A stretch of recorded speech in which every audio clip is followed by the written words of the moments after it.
Magandang hapon sa inyong lahat. At kung bago ka lang sa aking channel, please like and subscribe sa notification bell para lagi kayong update sa aking video. Guys, magandang hapon sa inyong lahat at Merry Christmas sa inyong lahat, sa aking mga subscriber, sa ating mga viewers na nanonood sa aking YouTube channel. Merry Christmas sa inyong lahat. At ngayon guys, may bago na naman ako ngayon guys na dumating na gamot. At yun nga guys, yung aking sisew at yung 5 at hindi na nabawasan. At ngayon maliksi na guys at bumabalik na yung kanilang immune system. At guys, may bago na naman akong ititimpla sa kanila na gamot. At ito guys, ipapakita ko sa inyo yung ating asil. Nilagay ko na sa scratch para maglakad-lakad sila dito sa area. At itong area na to guys, inisprayan ko na to at nilinisan ko ng mga ipot.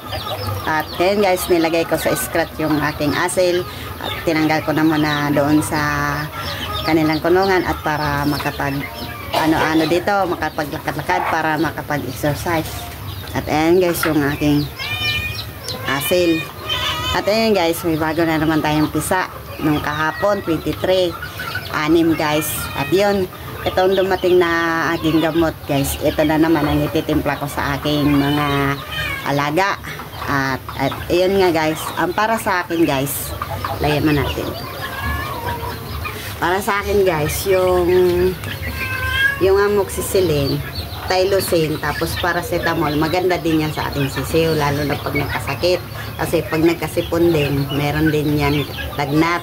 At patapangin lang natin yung gamot na binibigay natin sa kanila kasi may paracetamol din yan kasi yan nga may lagnat. At tapos guys, yung dumating na aking gamot ngayon ay penicillin VK, streptomycin, tapos multivitamins, electrolytes. Tapos may nakalagay dito guys, pwede sa baboy, at pwede sa baka, at pwede sa kambing, pwede sa bibe, at pwede din sa kabayo, at yan nga, pwede sa manok. At nakalagay dito guys, pang ano siya, anti-coryza. Tapos step per gallon of water for 3-5 days ang ano natin sa kanila. Tapos this treatment to TSP per gallon na naman.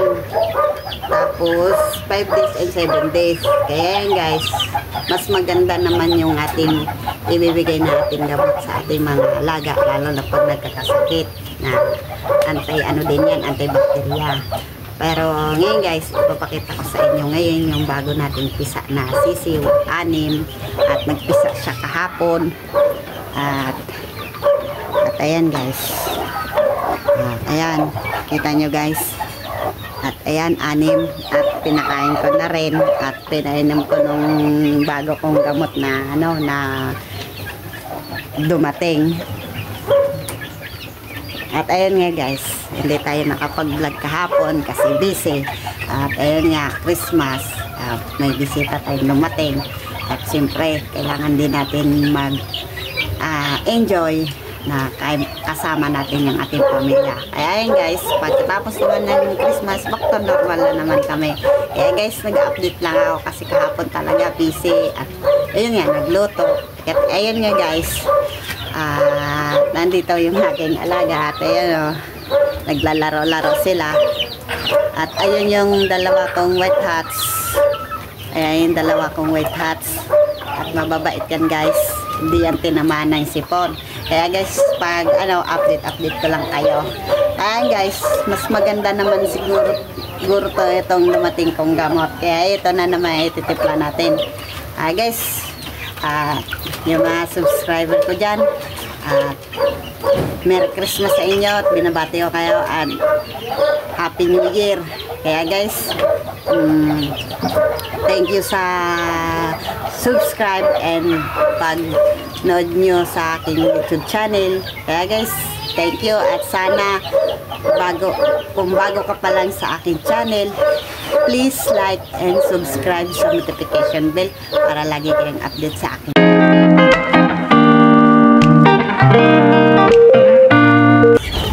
enjoy na enjoy sa paglalaro yung aking mga asil.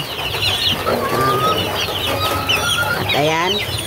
Tapos, tinimplahan ko sila guys ng yung gamot na lumating. At hindi yan guys tinamaan ng sakit yung ating asil. Enjoy na enjoy sila sa paglalaro. Maganda guys yung ating sisiw na nakapaglakad-lakad yan sa lupa. At yun guys, nag-spray ako dito guys sa kulungan, dito sa area na to sa lupa. In-spray ko ng Sunrox. At tapos kanina medyo may mga kalat-kalat dito at winalisan ko na. Winalisan ko yun guys. Ayan. Maganda yung ating asil na nakapaglakad-lakad dito sa lupa. Ayan guys, oh. At ayan din yung ating dalawang white hats, mababait. At madadakip din guys. At maganda sa ating manok na hindi tinamaan. Ayan, oh. At pilyo yung isa guys nating asil na itim at naglalaban-laban dun sa ating white hats. At ayan guys, hindi yan tinamaan ng sipon. Kasi dito sa atin guys, pabago-bago kasi yung immune system dito sa atin. Malamig, tapos ulan. At maganda makapag ano din sila dito sa lupa. Kasi doon sa kulungan guys, hindi sila makapaglaro ng ganyan. Ayan, oh, lumalaban doon sa ating